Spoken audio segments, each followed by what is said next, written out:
We have at least asserted that the solution to this equation has the general form x equals a cosine of omega t plus phi, and I've actually called this phi sub 0 for no particularly good reason, but since I've called it that, let's go ahead and call it that.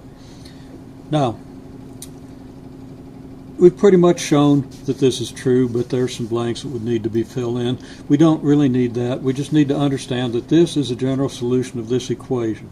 It has two constants. It has a, and it has this phase constant, which I've called here phi sub 0. This is to be expected when we have a second order equation. If we do two integrals to get x, whether we actually do two integrals or not, we're going to expect to get two constants.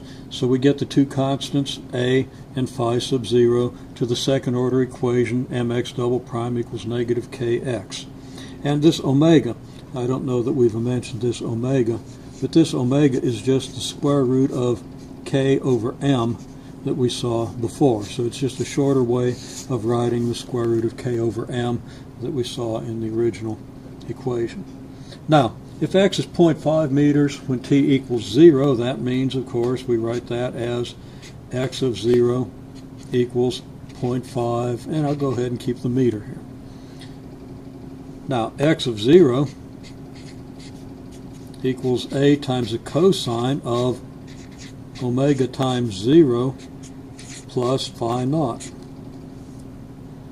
And omega times 0 is just 0, so this is just a times the cosine of phi naught.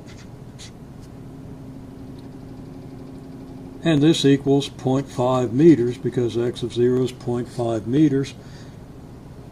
So we have the equation a cosine of phi sub 0 equals 0.5 meters. Now, we've still got two constants. We've got a and we've got phi sub 0. So we don't yet know what either of these is, and with just one condition, if the only condition we have to satisfy is that x equals 0.5 meters when t equals 0, we could choose any value of a and find the phi sub 0, or we could choose any value of phi sub 0 and find a value of a that makes this true.